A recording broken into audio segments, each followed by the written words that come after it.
If you want people to understand what is in your heart, saying it through your creativity is the best way to do it. And that actually influences the way that I approach the songwriting process. Oftentimes I'll write a song, or I'll feel like the spirit or the universe has dropped a song into my soul, and I'll write it. It'll come out naturally. I'll pick up my phone and I'll just start my voice memo and it'll be done. Hello, my creative friend. Welcome to the BDI Create Today podcast.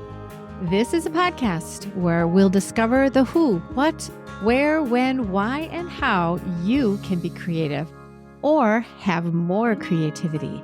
And together, we'll explore the extraordinary impact creativity can have in your life, in your heart, mind, body, and soul. And if we haven't met yet, I am Beth Buffington, a licensed artist, digital illustration instructor, and a creative coach living just outside of the windy city of Chicago, Illinois. But mostly, I am someone who is curious about how creativity can weave its way into our lives. Now, each week we're going to look at one or more of the sparkly facets that make up the ever-changing kaleidoscope that is creativity. Hello, my creative friend. Welcome back to another episode of Create Today with Beth Buffington. You know, I like to bring in people that I find creatively fascinating. And today in my very own studio, I have Drew Jones Marquez here to talk to you about his creativity. Now, I know Drew personally and have found him fascinating since the very first day I met him. So Drew, welcome. I want you to introduce yourself and just tell our listeners who you are and what you do, and explain to them why I find you creatively fascinating. Thank you so much for having me here, Beth. Again, my name is Drew Jones Marquez, and I have a lot of titles: dad, husband, LGBTQIA P+ advocate. I'm an educator, but I think what makes me creatively fascinating is the fact that I am an artist. I'm a vocalist, a singer, a songwriter. I'm also director of contemporary worship. And I do a bunch of other little things like collect Hot Wheels cars. And yeah, you didn't know that. No. And then I also have a history of drawing and painting when I was a teenager as well. So I'm really happy to be here. And I hope that this conversation encourages someone else to dive deeper into their creativity. Oh, now you've got to meet my grandsons because they love Hot Wheels. Oh my gosh. We would get along well. Hot Wheel fans. I make a lot of Hot Wheel tracks. I'm really good at racing, and I'm really good at filming them in slow-mo so you can see how the crash is happening. It's pretty awesome. So, Drew, I not only know you as a really incredible artist, but just in the way you have, I don't know, live your life creatively in your music, and you're an educator in the way you're teaching your children, and in the way you're teaching your own children, and how you interact with everyone that I have seen you meet. I thought you would be great to come in and talk about creativity and how you use it in all the little onion layers and facets of your life. So first off, I'd love for you to talk about your success that you found as a professional musician, as a professional educator. How has creativity helped you in those areas? And I know that you were talking in the questionnaire that you wrote, you used the word tenacity. So if you could just expound on that and share a little. Well, I think my musical journey started when I was quite young. My brothers and I began performing as the Jones Boys. We were a young gospel group in Chicago, a trio. And my dad was my music teacher in elementary school. We spent a lot of energy practicing music, singing in church, playing all the instruments. And in the church I grew up in, you didn't just come to church and go home. You had to learn how to play the drums. You had to learn how to play the tambourine, the piano. If we had a keyboard and organ, you had to sit on those a couple of times to just get comfortable filling in the gaps. And I think that that's where my creativity began to blossom. I spent time on stage at my school. I also found opportunities to travel. I won the Chicago Showcase for the Apollo when I was 12 and got a chance to travel with my dad to New York City and perform at the world famous Apollo. Oh my gosh. There's a whole podcast right there. Yes. Oh my that goodness. Experience was wonderful and also very scary because 50 people on a Greyhound bus from Chicago to New York is not fun. But the experience there was awesome and amazing. And so I continued to do music, went to college for music education, and then found myself dropping out of school as a second semester senior because I decided to get married and I had a baby on the way. And so I decided to enlist in the United States Air Force. And when I got to boot camp, I found out that they actually liked my voice, and I ended up becoming the lead singer in the Air Force band. Oof, that's so cool. It's fascinating that you took that road, not even thinking, oh, there would be music here, and yet it followed you. It not only followed me, but it opened so many other doors. I did eventually finish college, and I even got a master's degree while I was on active duty, came out of the military, and became a music teacher in Chicago. I was so prepared. I felt so prepared to become a teacher after living as a professional musician. What would I have done as a 21-year-old fresh out of college trying to go into the west side of Chicago to teach music? I would have not been ready. You think I have a baby face now? I really had a baby face when I was 21. And so I'm grateful for that experience to be able to travel, make a little bit of money, and actually I put out 2 albums while I was in the military as well. I think when you're teaching, the experience you have is for life experiences, especially life experiences in what you are teaching. It really helps give you a little street cred when you're teaching, right? You say the word Apollo, and I'm pretty sure they were all like, oh, how do I do what you did? Oh yeah, not only that, my first teaching gig, I ended up auditioning for American Idol. And yeah, I actually made it to Hollywood. And one of the things that Nicki Minaj said to me when she didn't vote for me to go to Hollywood, she said, your students are going to see you on their TV screens, and they're going to know that they can also chase their dreams. I was trying to use the necessity for me to make it to Hollywood as an excuse for her to vote for me. But actually, she ended up changing her mind after I sang another song, and it was a great experience. Oh my gosh. I watch American Idol. I don't watch a lot of reality TV, but I love the music and just the journey that they take from it's amazing. Yeah. And Hollywood Week is my favorite because yes, I imagine that is just as horrible as they make it seem. It actually wasn't bad. Okay. No, they treat us really well. We got, chauffeured around, gourmet food. We got to hang out with celebrities, and you just see all of these other creative people sharing space. We barely slept. We're in the hotel lobbies, hanging out, singing until 2-3 o'clock in the morning. And then we get up and go back and record again. It was a phenomenal experience. Wow. So how far did you go after Hollywood Week? Yeah, I made it to the semifinals, and then I got sent home. So semifinals happens in Hollywood Week. Okay. So after Hollywood Week, I went back to the classroom. My students were unaware because I wasn't allowed to talk about it. No, you couldn't. You can't talk about it because it's recorded early, about 2 months in advance. And so I just told them, you have to wait and see. You have to wait and see. But they knew what was going on. I swore them to secrecy. So cool. Now, one of the things you talked about with success, when you find success as a creative, it's not like success means you've made it or that you are now making tons of money. You wrote about, for you, you found success when you realized that you didn't have to apologize anymore. Can you explain, like, what does that mean? And I love that idea about no more apologies. First, it's a daily struggle. Yes. I would not say that I've arrived, but being in the Air Force during Don't Ask, Don't Tell was a struggle. Being a little bald-headed Black boy from the South Side of Chicago who knew that he wasn't straight, but growing up in a church that he loved, but around a community that he felt would not accept him was very challenging. I found myself constantly asking myself, why am I at this university majoring in music when everybody around me is better? I found myself apologizing for being a songwriter when I had all of these other songwriters around me who I felt were better singers, better writers, better keyboard players. At some point, I said, forget it.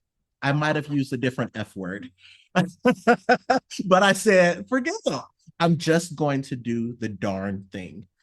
I realized that my kids are going to watch me. And when they become an adult, it's too late to start letting my light shine.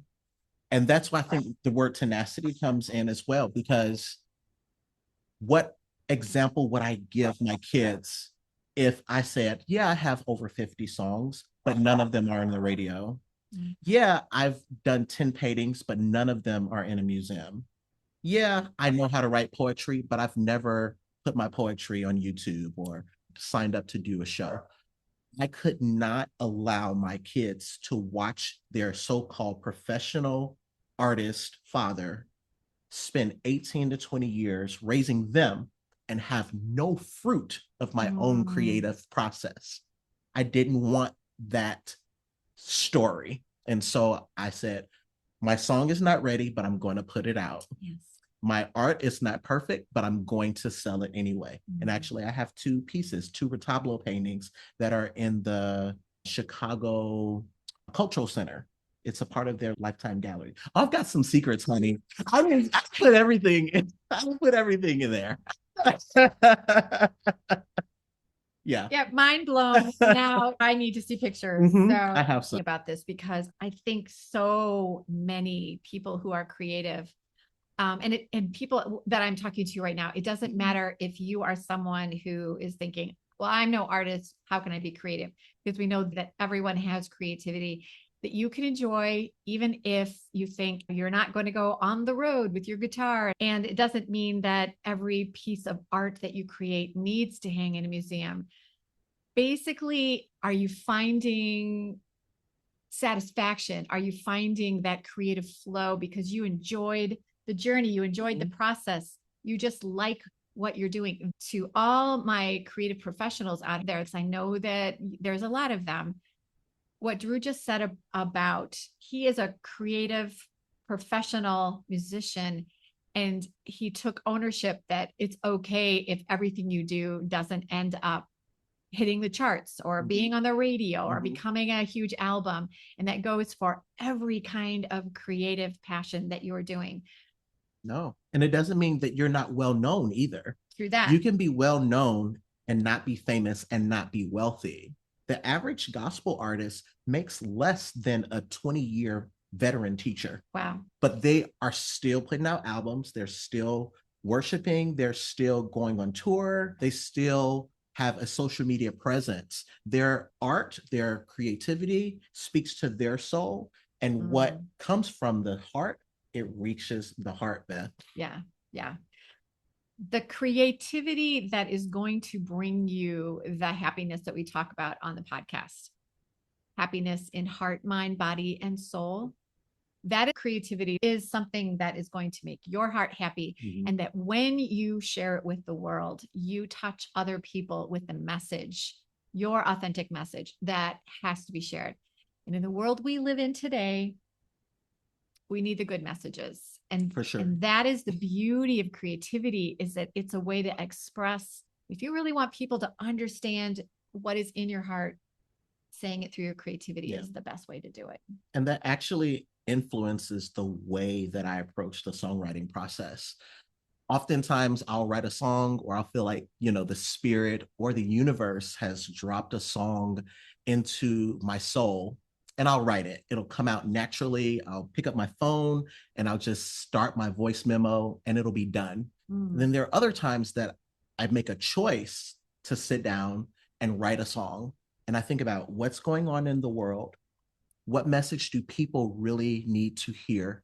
What message will speak to my own spirit? And I allow myself to sit in that moment until the words come to the paper. And I think maybe 90% of my songs have never been heard by anyone outside of my immediate family.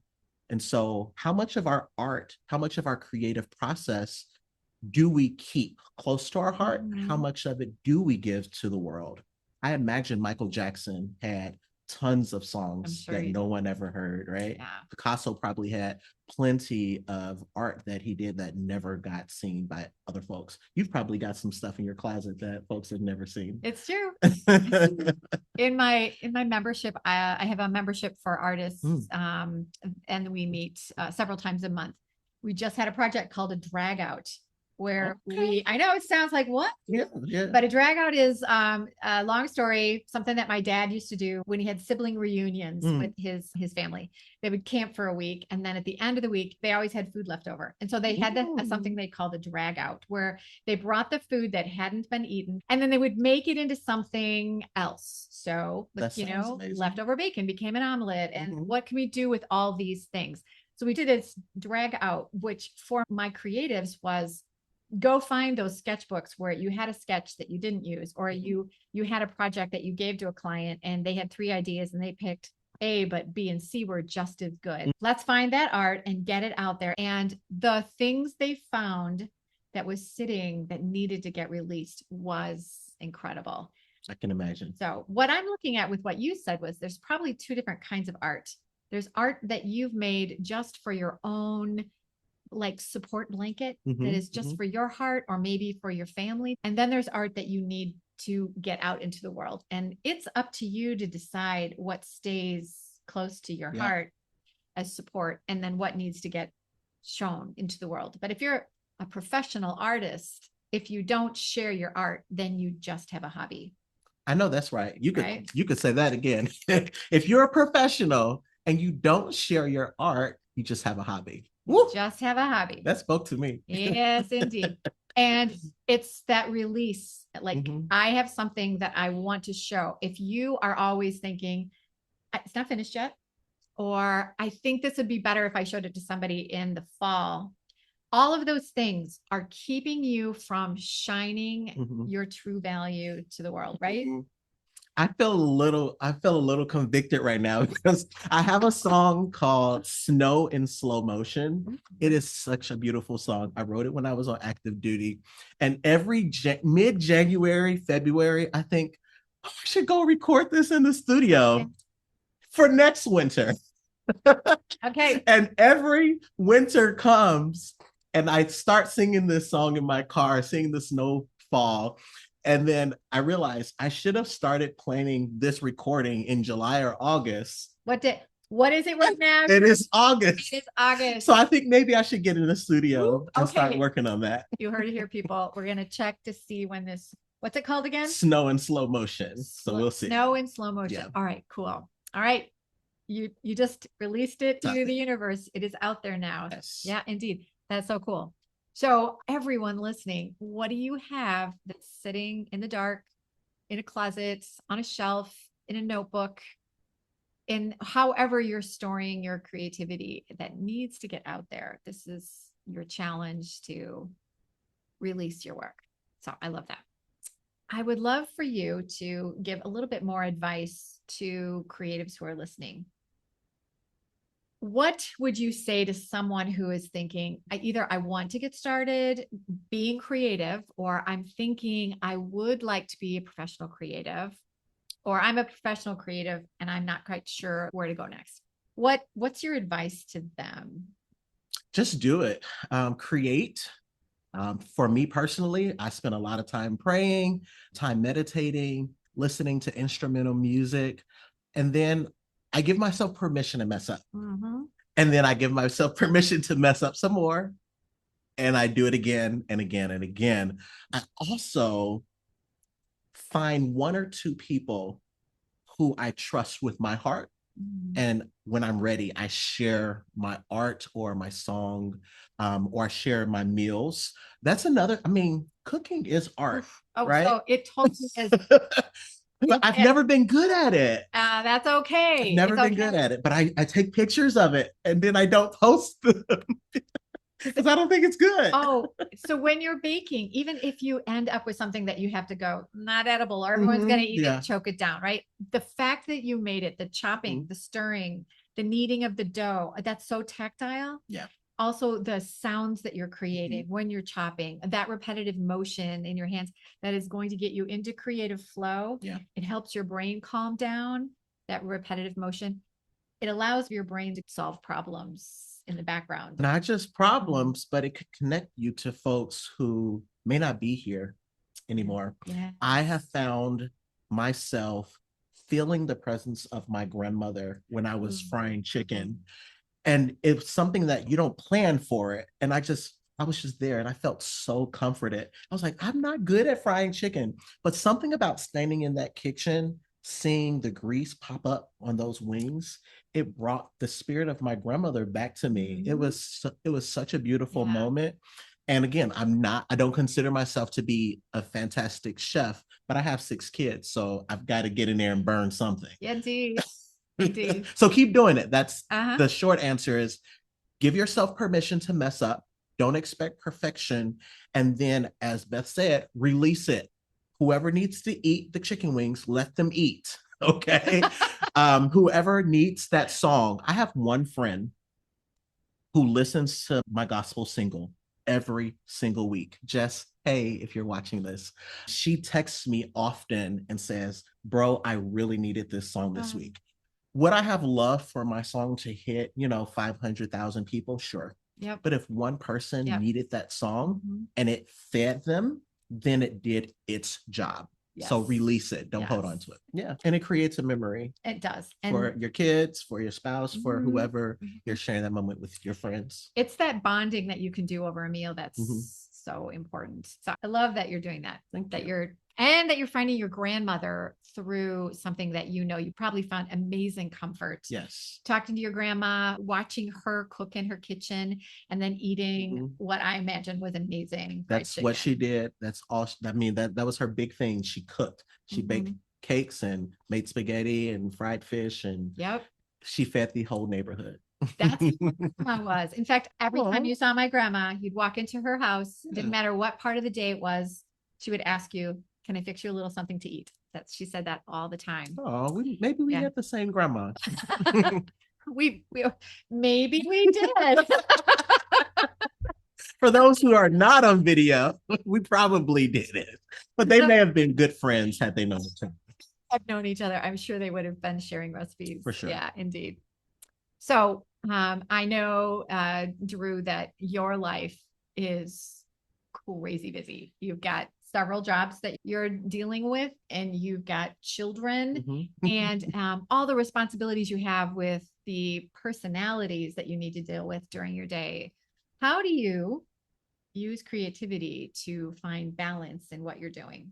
Yeah, I think creativity plays a huge role in my life, not just being a singer, songwriter, but also trusting music as a source of comfort.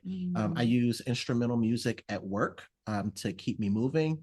I also have ADHD. I don't know if you knew that about me, but having ADHD, it makes it complicated for me to sit with one task for a long period of time. That's probably why I got good at playing so many instruments, singing, drawing, because I needed to move around, and I didn't know that I had ADHD when I was growing up.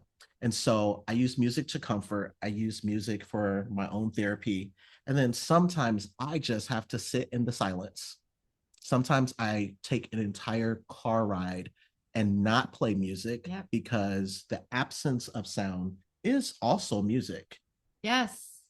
Yes. I know you wrote in your questionnaire that you'd like to just turn everything off and listen to nature, like go outside and just the sound of the birds. That's why I love living where I live now, because our home is surrounded by trees. We have birds' nests that are in our gutters. I don't like that they pick the gutters, but we allow them to stay. They are good neighbors. They bring me lots of twigs.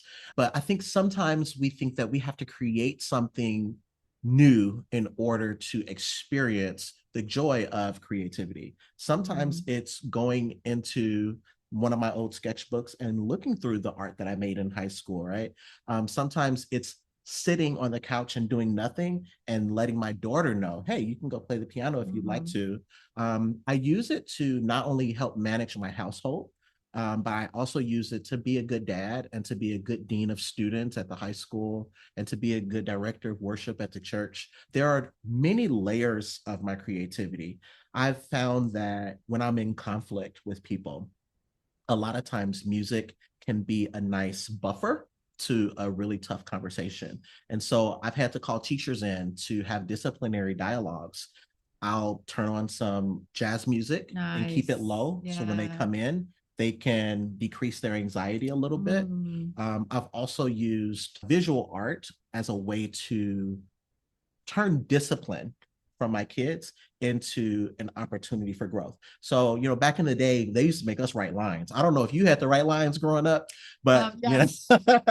I will not cut Susie's hair again 100 times. Yeah. So I will actually have my kids create something as a way for them to understand their behavior. So instead of them writing lines, I might give them a blank canvas and say, draw a line down the middle, draw a picture of what happened, and then show me how you'd like to make it right. And so they have an opportunity to draw, color. They love it. They love it. It's much better than that's a great idea. I know, talking to my daughter, who is a third grade teacher, she will talk about her children that she has a lot of challenges with. And they tend to be students that she sees a lot of promise in. So bringing out a way to have them explore themselves creatively, that's amazing. And not only that, but I think teachers have more opportunities than most professionals to explore their creativity. So if you are a teacher and you don't think that you can draw a stick figure, or if you are, an English teacher, but you want your students to do project-based learning that requires them to draw a comic book, but you don't know how to model it, just try. Because trying and failing is better than not trying at all. Like my daughter, I have been taking her to get her hair professionally done. She's 6, but I've been taking her to the same beautician for a year.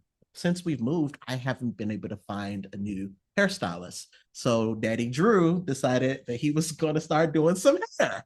And so I started looking at her head not as a chore, but as a piece of art. What can I do that's colorful, creative? So I started looking at the colored rubber bands and the barrettes. And even though her hair doesn't turn out perfect or as nice as the professional hairstylist, I did a thing. And it not only created an opportunity for me to save money, but it gave me and my daughter an opportunity to bond as well. Yeah, that's a great thing. And you will find that you'll start looking at other hairstyles throughout your day going, yes, I actually have them. And most of the time the answer is no, Beth. I cannot do that, but I can do something. Yes. But you'll start finding some creativity in what you'll do next. And you'll end up probably looking forward to doing it. And going deeper, a little deeper in my understanding of hair care, even though I'm bald-headed for those who are not watching but listening. So I think even with my son, I haven't tried doing his hair in a while because he has really long hair, but I might even give that a shot now that I've got the daughter, taken care of. And then what you say about just communication. I know when my girls were growing up, some of the best conversations we had was when we were in the car. You could talk about deep things because they didn't feel like the parent was boring into them, so I'm sure the same thing will happen with hair because you aren't face to face. You feel almost a little bit more free to just kind of share. Who knows what kind of conversations will come out of that. In therapeutic care, I moonlighted as a principal of a therapeutic day school for a year. In therapeutic care, they teach us when students are dysregulated to take them on a walk. So when you have to address their maladaptive behavior, it's sometimes more effective to get them out of the classroom and just be like, hey, you want to go to the water fountain or you want to take a lap around the gym? There's something about that movement, getting out of that comfort zone that opens up conversation, and that can be very healing. Not sure where that falls on the creativity spectrum, but there's something about that walk that opens up the conversation. I think, if I had to explain creativity there, I would say that it's getting past that you have to sit at my desk and let me stare at you. Like what are some creative ways to go and communicate better with children, and taking a walk and figuring out where that child would most open up. Where might they feel a little less challenged and nervous sure. and scared talking to whoever it is that's being disciplinary with them. So, I mean, and if I were 20 years younger, I might even plan that as part of my classroom management strategy, right? Planning those walks, putting some blank paper on my desk for when a student is dysregulated so that I could use art. I mean, all of the things that I've learned, I wish I had in a little toolkit when I was a first year teacher.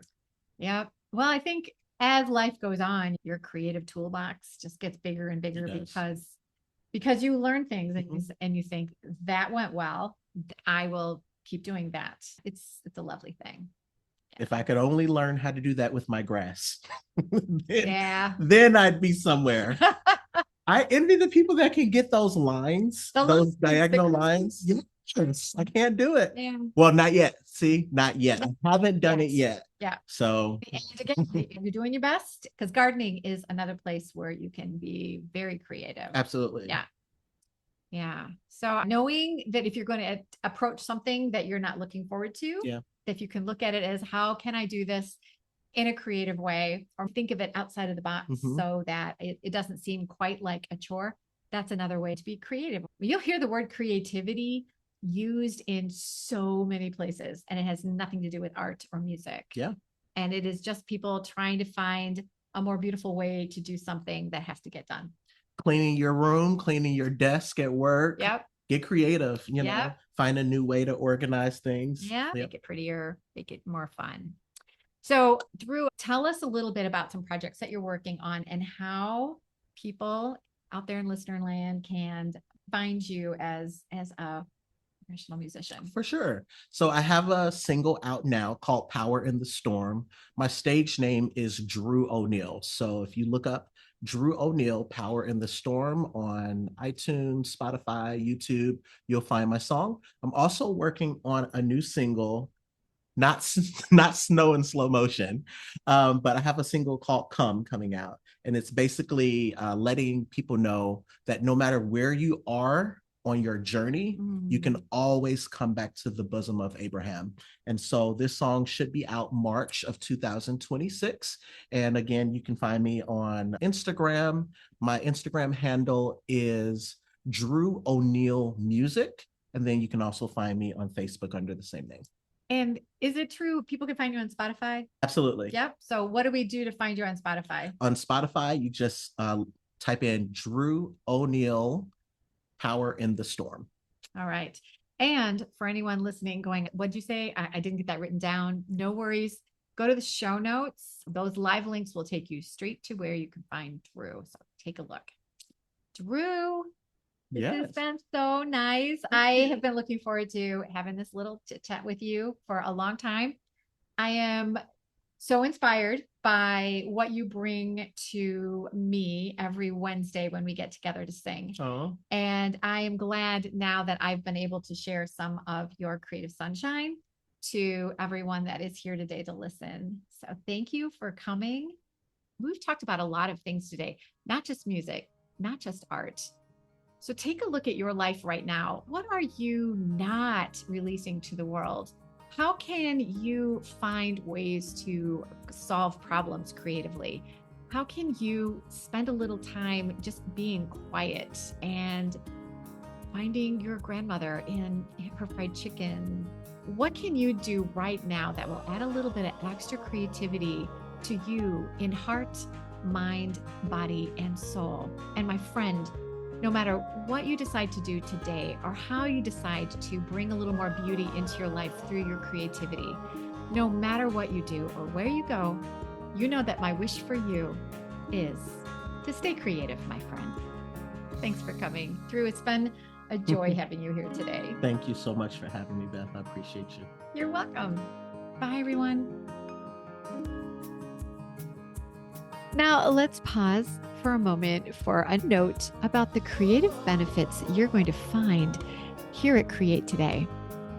Hi, I'm Beth Buffington, creative coach from Create.today. And I'm Lisa Murphy, your healthy aging coach. And together with our friend Margot Tantau, the creative genius behind Windowsill Chats, The Foundry, and Tantau Studios, we are inviting you to something truly special this fall, the Silva Salas Creative Resilience Retreat. Hey friends, Margot here. Some real talk. When was the last time you gave yourself real rest? Not just a nap or a night off, but the kind of deep creative reset that fills your cup and reminds you who you are. This is more than just a retreat, it's a reset. A real chance to rest, reflect, and reawaken your creativity with the support of kindred spirits. And yes, we'll get to hang out in real life. That's exactly why we created the Silva Salas Creative Wellness Retreat. We'll be tucked away in the gorgeous Blue Ridge Mountains from October 16th through the 19th, surrounded by fall colors, luxury accommodations, and nourishing meals. It's the ideal setting for exhaling deeply and finally hearing yourself think. Silva Salas is rooted in the 3 C's of creative care: core care, which is self-care, creative care, and community care. Think of it as tending your inner flame so your creativity can burn brighter, longer, and more joyfully. It's the relief that comes when you finally let go and just be. And the best part, you won't be alone. You'll be in the company of other amazing creatives who get it, who know what it's like to pour yourself out all the time and are ready to pour a little love right back in. I'll be there the whole time too, hanging out, connecting, and creating right alongside you. We'll be exploring creative health, resilience, self-care, rest, and how to hush that inner critic so you can create from a place of confidence and clarity. This retreat isn't just a getaway, it's a turning point. It's a gift to yourself that will ripple into every part of your life. It's not a business of art or learn another skill retreat. You already know enough. This is about the business of you. So, my friend, if your creativity's been whispering, hey, I need a minute, well, listen to it. We would absolutely love to see you there. So go to www.bdi-create.today/Silva-retreat. And Silva is spelled Sylva. And you can learn more and save your spot. My friend, space is super limited by design because we want to get to know you. So don't wait too long to get your reservation.